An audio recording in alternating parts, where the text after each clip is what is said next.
नमस्कार। पूस की रात कहानी मुंशी प्रेमचंद्र जी द्वारा लिखी हुई कहानी है। इस कहानी की मूल संवेदना भारत के गरीब किसान की व्यवस्था को व्यक्त करने वाली है। ये कहानी साधनहीन गरीब किसानों की उस व्यवस्था को भी उजागर करती है जो साधनों के अभाव में प्रकृति की कठोरता के आगे हार मान लेते हैं और अपना सब कुछ गंवा बैठते हैं। आइए सुनते हैं पूस की रात। हल्कू ने आकर स्त्री से कहा, सहना आया है, लाओ जो रुपए रखे हैं उसे दे दूं, किसी तरह गला तो छूटे। मुन्नी झाड़ू लगा रही थी, पीछे फिरकर बोली, 3 ही तो रुपए हैं, दे दोगे तो कंबल कहाँ से आवेगा? माघ पूस की रात हार में कैसे कटेगी? उससे कह दो फसल पर दे देंगे, अभी नहीं। हल्कू एक क्षण अनिश्चित दशा में खड़ा रहा। पूस सिर पर आ गया।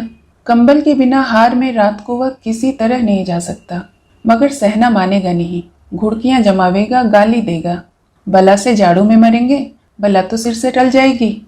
यह सोचता हुआ वह अपनी भारी भरकम डील लिए हुए, जो उसके नाम को झूठ सिद्ध करता था, स्त्री के समीप आ गया और खुशामद करते हुए बोला, ला दे दे, गला तो छूटे, कंबल के लिए कोई दूसरा उपाय सोच लूंगा। मुन्नी उसके पास से दूर हट गई और आंखें तरेरते हुए बोली, कर चुके तुम दूसरा उपाय, जरा सुनो तो, कौन सा उपाय करोगे? कोई खैरात दे देगा कंबल? न जाने कितने बाकी हैं जो किसी तरह चुकाने नहीं चुकती। मैं कहती हूँ तुम खेती क्यों नहीं छोड़ देते? मर मर कर काम करो, उपज हो तो बाकी दे दो। बाकी चुकाने के लिए ही तो हमारा जन्म हुआ है। पेट के लिए मजदूरी करो, ऐसी खेती से बाज आए। मैं रुपए न दूंगी न दूंगी। हल्को उदास होकर बोला, तो क्या गाली खाऊं? मुन्नी ने तड़प कर कहा, गाली क्यों देगा? क्या उसका राज है? मगर यह कहने के साथ ही उसकी तनी हुई भौहें ढीली पड़ गई। हल्कू के उस वाक्य में जो कठोर सत्य था, वह मानो एक भीषण जंतु की भांति उसे घूर रहा था। उसने जाकर आले पर से रुपए निकाले और लाकर हल्कू के हाथ पर रख दिए। फिर बोली, तुम छोड़ दो अब किसी खेती। मजूरी में सुख से एक रोटी तो खाने को मिलेगी, किसी की धौंस तो न सहनी रहेगी। अच्छी खेती है, मजूरी करके लाओ, वह भी उसी में झोंक दो, ऊपर से यह धौंस। हल्कू ने रुपए लिए और इस तरह बाहर चला मानो अपना हृदय निकाल कर देने जा रहा हो। उसने मजूरी से एक एक पैसा काट कर 3 रुपए कंबल के लिए जमा किए थे। आज वह हाथ से निकले जा रहे थे। एक एक पग के साथ उसका मस्तक अपनी दीनता के भार से दबा जा रहा था। पूस की अंधेरी रात, आकाश पर तारे भी ठिठुरते हुए मालूम होते थे। हल्कू अपने खेत के किनारे ऊख के पत्तों की एक छतरी के नीचे बांस के खटोले पर अपनी पुरानी गाढ़े की चादर ओढ़े पड़ा कांप रहा था। खाट के नीचे उसका संगी कुत्ता जबरा पेट में मुंह डाले सर्दी से कूं कूं कर रहा था। दोनों में से एक को भी नींद न आती थी। हल्कू ने घुटनों को गर्दन से चिपकाते हुए कहा, क्यों जबरा, जाड़ा लगता है? कहता तो था घर में पुआल पर लेट रहा, तो यहाँ क्या लेने आए? अब खाओ ठंड, मैं क्या करूं? जानते थे मैं यहाँ हलवा पूरी खाने आ रहा हूँ, दौड़े दौड़े आगे चले आए, अब रो नानी के नाम को। जबरा ने पड़े पड़े दुम हिलाई और अपनी कूं कूं को दीर्घ बनाता हुआ एक बार जम्हाई लेकर चुप हो गया। उसके श्वान बुद्धि ने शायद ताड़ लिया, स्वामी को मेरी कूं कूं से नींद नहीं आ रही है। हल्कू ने हाथ निकालकर जबरा की ठंडी पीठ सहलाते हुए कहा, कल से मत आना मेरे साथ, नहीं तो ठंडे हो जाओगे। यह रांड पछुआ न जाने कहाँ से बर्फ लिए आ रही है। उठो, फिर एक चिलम भरूं, किसी तरह रात तो कटे। 8 चिलम तो पी चुका हूँ। यह है खेती का मजा। और एक एक भगवान ऐसे पड़े हैं जिनके पास जाड़ा जाए तो गर्मी से घबरा कर भागे। मोटे मोटे गद्दे, लिहाफ, कंबल, मजाल है जाड़े की गुजर हो जाए। तकदीर की खूबी, मजूरी हम करें, मजा दूसरे लूटें। हल्को उठा, गड्ढे में से जाकर जरा सी आग निकालकर चिलम भरी। जबरा भी उठ बैठा। हल्को ने चिलम पीते हुए कहा, पिएगा चिलम? जाड़ा तो क्या जाता है, जरा मन बदल जाता है। जबरा ने उसके मुंह की ओर प्रेम से छलकती हुई आंखों से देखा। हल्को, आज और जाड़ा खा ले, कल से यहाँ पुआल बिछा दूंगा, उसी में घुसकर बैठना, तब जाड़ा न लगेगा। जबरा ने अपने पंजे उसके घुटनों पर रख दिए और उसके मुंह के पास अपना मुंह ले गया। हल्कू को उसकी गर्म सांस लगी। चिलम पीकर हल्कू फिर लेटा और निश्चय करके लेटा कि चाहे कुछ भी हो, अब की सो जाऊंगा। पर एक ही क्षण में उसके हृदय में कंपन होने लगा। कभी इस करवट लेता, कभी उस करवट, पर जाड़ा किसी पिशाच की भांति उसकी छाती को दबाए हुए था। जब किसी तरह न रहा गया तो उसने जबरा को धीरे से उठाया और उसके सिर को थपथपाकर अपनी गोद में सुला लिया। कुत्ते की देह से जाने कैसी दुर्गंध आ रही थी, पर वह उसे अपनी गोद में चिपटाए हुए ऐसे सुख का अनुभव कर रहा था जो इधर उसे महीनों से न मिला था। जबरा शायद यह समझ रहा था कि स्वर्ग यही है, और हल्कू की पवित्र आत्मा में तो उस कुत्ते के प्रति घृणा की गंध तक न थी। अपने किसी अभिन्न मित्र या भाई को भी वह इसी तत्परता से गले लगाता। वह अपनी दीनता से आहत न था जिसने आज उसे इस दशा में पहुंचा दिया। नहीं, इस अनोखी मैत्री ने जैसे उसकी आत्मा के सब द्वार खोल दिए थे और उनका एक एक अणु प्रकाश से चमक रहा था। सहसा जबरा ने किसी जानवर की आहट पाई। इस विशेष आत्मीयता ने उसके अंदर एक नई स्फूर्ति पैदा कर दी थी जो हवा के ठंडे झोंकों को तुच्छ समझती थी। वह झपटकर उठा और छपरी के बाहर आकर भूखने लगा। हल्कू ने उसे कई बार चुमकारा, पर वह उसके पास न आया। हार में चारों तरफ दौड़ दौड़ कर भूखता रहा।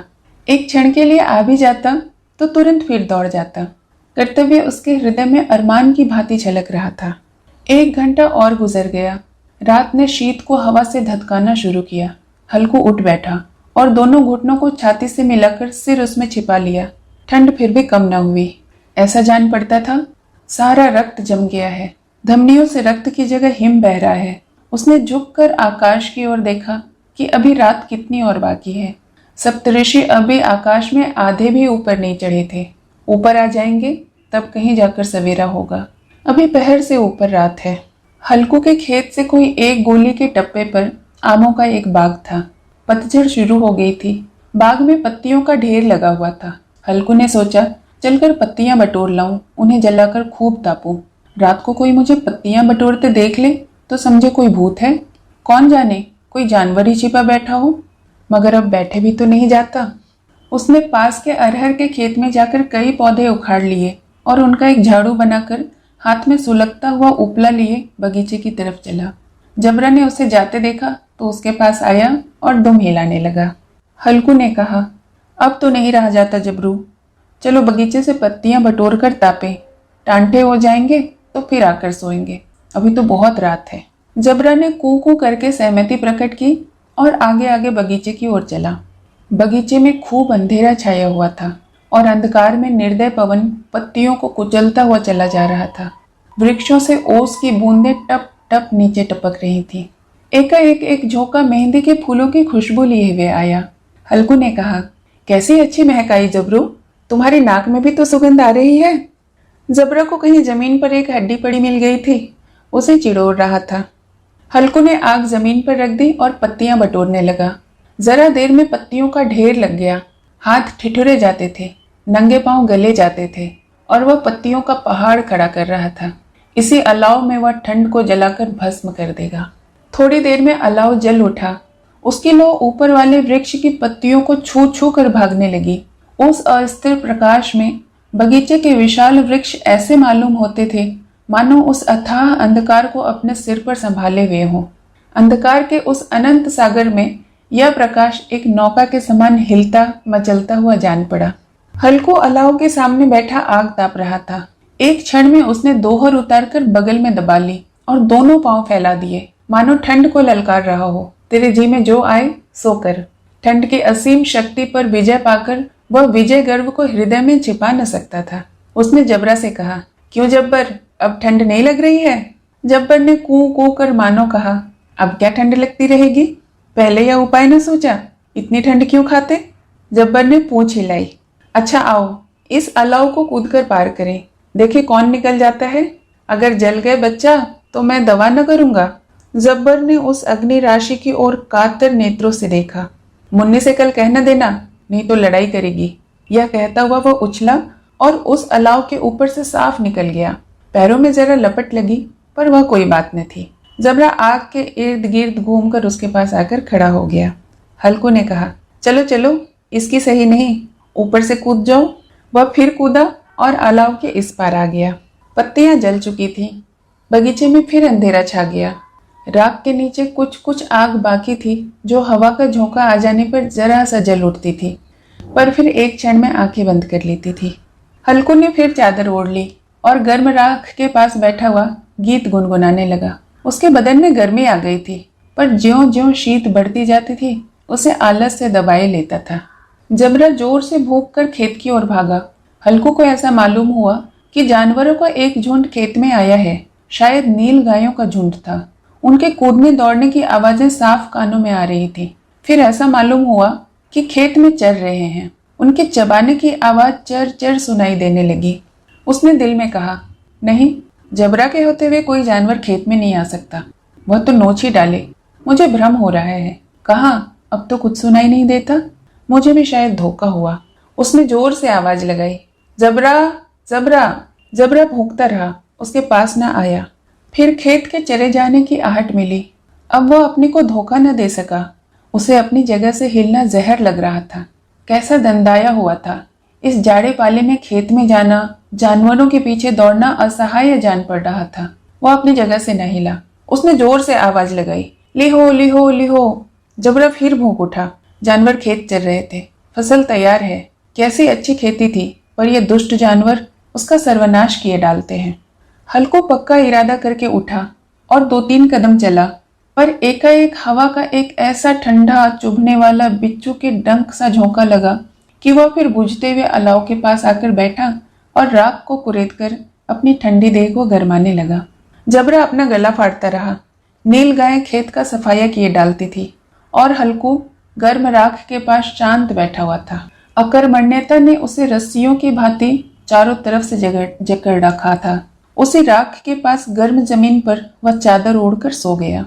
सवेरे जब उसकी नींद खुली तब चारों तरफ धूप फैल गई थी और मुन्नी कह रही थी, आज क्या सोते ही रहोगे? तुम यहाँ आकर रम गए और उधर सारा खेत चौपट हो गया। हल्कू ने उठकर कहा, तो क्या खेत से होकर आ रही है? मुन्नी बोली, हाँ, अरे सारा खेत सत्यानाश हो गया। भला ऐसे भी कोई सोता है? तुम्हारे यहाँ मड़ैया डालने से क्या हुआ? हल्कू ने बहाना किया, मैं मरते मरते बचा, तुझे खेत की पड़ी है। पेट में ऐसा दर्द हुआ कि मैं ही जानता हूँ। दोनों फिर खेत के डांड पर आए। देखा, सारा खेत रौंदा पड़ा हुआ है और जबरा मड़ैया के नीचे चित्त लेटा है, मानो प्राण ही न हो। दोनों खेत की दशा देख रहे थे। मुन्नी के मुख पर उदासी छाई थी, पर हल्कू प्रसन्न था। मुन्नी ने चिंतित होकर कहा, अब मजूरी करके मालगुजारी भरनी पड़ेगी। हल्कू ने प्रसन्न मुख से कहा, रात को ठंड में यहाँ सोना तो न पड़ेगा।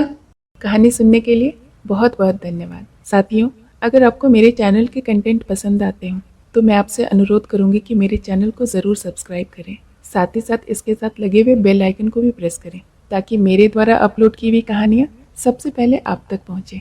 धन्यवाद।